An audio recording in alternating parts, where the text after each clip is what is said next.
Friends, I'm here with Patrick Campbell-Dunn, who is founder and CEO of Securus Consulting Group, and we're chatting trusted, connected technology. Pat, I wanted to ask you a question around, firstly, assurance, I suppose. Now, Securus Labs is a licensed evaluation facility, and you're a dedicated cybersecurity, technical awareness, and governance risk and compliance consultancy. You do things such as testing and assuring products to a high level of assurance for clients across multiple sectors. And of course, coming to the market shortly, Australia's security labelling scheme for smart devices, it's about to enter its pilot phase. And I wanted to know, from where you sit, what separates a label that buyers and consumers can actually trust from one that is just a claim on a box? And what role does independent testing play in helping us get there? Thanks, Adam. From my perspective, the difference is whether anyone outside of the transaction of seller and buyer has actually looked. A claim on a box tells you what the manufacturer believes about its own product. A label under this scheme tells you what a lab found when it tested the product against a published standard. The independence is the part doing the work. A lab makes no money from the product that it's being sold. Its only asset is the strength of its own work, and that gets checked because an accredited lab is itself audited for competence and integrity. Consumers and vendors end up relying on the same thing, someone with no reason to flatter the result. We settled this argument in other markets long ago. Nobody asks you to take the food processor's word on what is in the tin or whether the electrical appliance is safe to plug in. The products get tested, certified, and the label carries the result. Cybersecurity of the ever ubiquitous smart devices are just late to the party. Pat, this concept of trust, this idea of trust gets used very loosely in this sector, and often it can mean a feeling or a brand promise.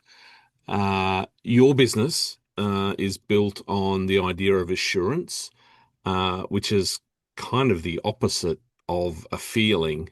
Assurance involving evidence and testing, and something that you can point to. Tell me, how do you see the relationship between those two? Can an organization earn trust in a connected product without the assurance work sitting behind it, or is trust without the evidence just a nice statement and nothing more than marketing? Assurance is the work. Trust is what the work earns once somebody else believes in it or believes it. Think about what a consumer has to go on right now. They are bombarded with security claims, half of them different words for the same thing, and no personal means to check any of it. So they reach out for substitutes. The friend who recommended it, the family member who is the technical expert, the retailer selling it, the advertisement with the happy family, the brand that they're heard of. Those can be useful, but every one of them is a biased source. The retailer wants the sale. The advertisement is paid for. The technical family friend is just trying to get through their day with the least amount of effort. Best outcome, least amount of effort. The one friend who had a good experience, as opposed to all the others who maybe didn't. So yes, you can earn trust without assurance. It is borrowed against reputation, and it holds until the first incident. And then there is nothing underneath it, no ability to verify it. The impact to individuals relying on it can be extensive from any fallout. Assurance replaces that biased proxy with something checkable, something verifiable. Most consumers will never read a test report. Very few consumers ever turn over a power pack that they use to charge a laptop and see all the different certifications are on it. What matters is that they exist. What matters is that someone could go and check them. That provides assurance. Pat, technology is changing quickly, and the devices that are coming into the market are somewhat more and more complex. than the systems that we've built to evaluate them. And I really take a strong interest in physical AI enabled products where, that behavior is not necessarily fixed. From a technical assurance perspective, um, how are we going to keep pace here, and what excites you actually most about the advancements in technology assurance? Wow. I do like what you said about the way technology is evolving. In fact, I think you're going to see more and more consumer products being redesigned to have dedicated NPUs or neural processing units that do the AI heavy lifting locally rather than relying on cloud AI, simply cost and energy consumption, etc. So that's really interesting of itself. But you're right, evaluation was built for fixed products. You define what you're assessing, you test it, you issue a result at a point in time. The assumption is definitely breaking.